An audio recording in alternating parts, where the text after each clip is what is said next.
It was an eventful week. I don't know, what are your thoughts just walking off the golf course and being done? Wild. I mean, what a roller coaster. So many ups and downs. I mean,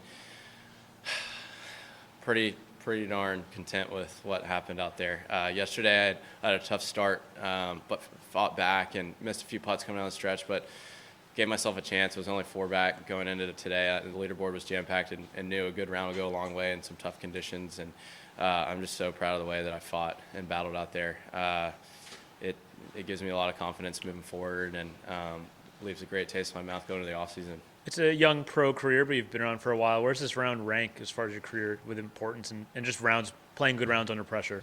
Well, in terms of what it means, it probably means the most of any round I've played before. But honestly, in my opinion, I did such a good job of blocking that out today. I was really in the present moment on each and every shot.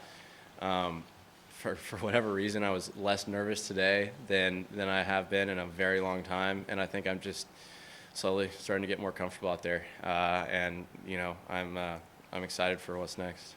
Getting into Sony is obviously a bonus. Were you already in? No. What does that mean to you? I mean, it means the world. I mean, Hawaii is one of my favorite places in the world.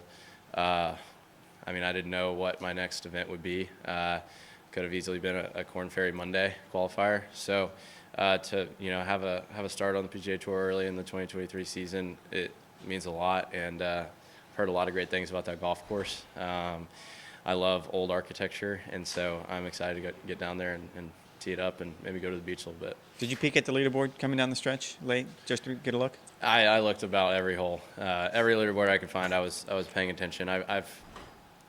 Obviously I'm not really changing my game plan based on where I am, but it is nice to know if I need to make a putt or not. And I'm glad I was looking because if I didn't, I think I might have played a little more defensively, and I got aggressive towards the end, which I think was important.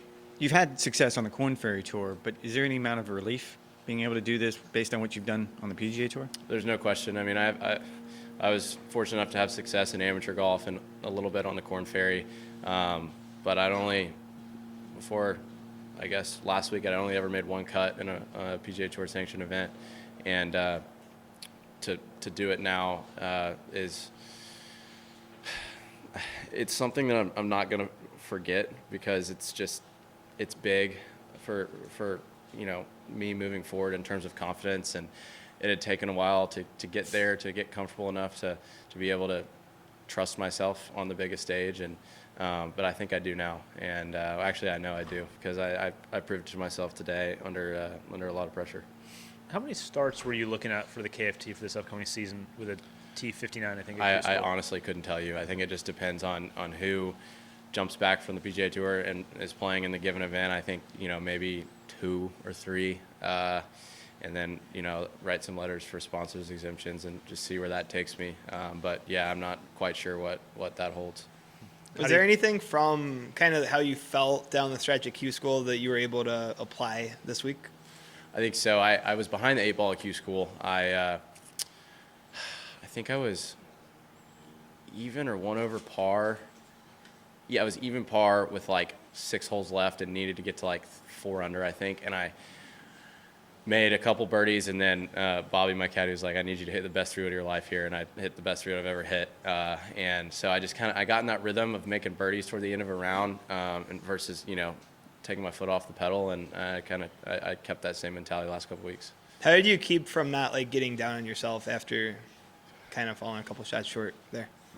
Just now? Like a couple shots short at Q School, like not letting that kind of spiral.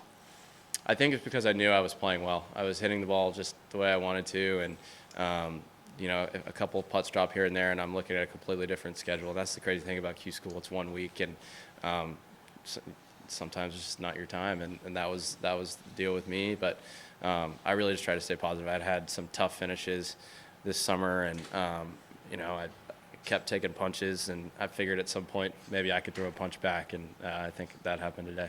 Is this kind of a testament of how deep and fickle golf can be, kind of the dichotomy of Q School to contending here down the stretch on the PGA Tour? Yeah, there's no question. I mean, all the guys in college at the top tier are so good. The guys on the Corn Ferry are so good. Anybody can go out and shoot 65 on a given day, and I'm just happy that it happened to be me today.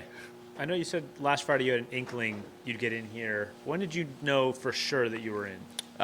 Sunday night. I had driven to Dallas. I was going to catch a plane on Monday afternoon if I got in. So I had, packed under the contingency that I was going to get in, but I didn't find out completely until Sunday night.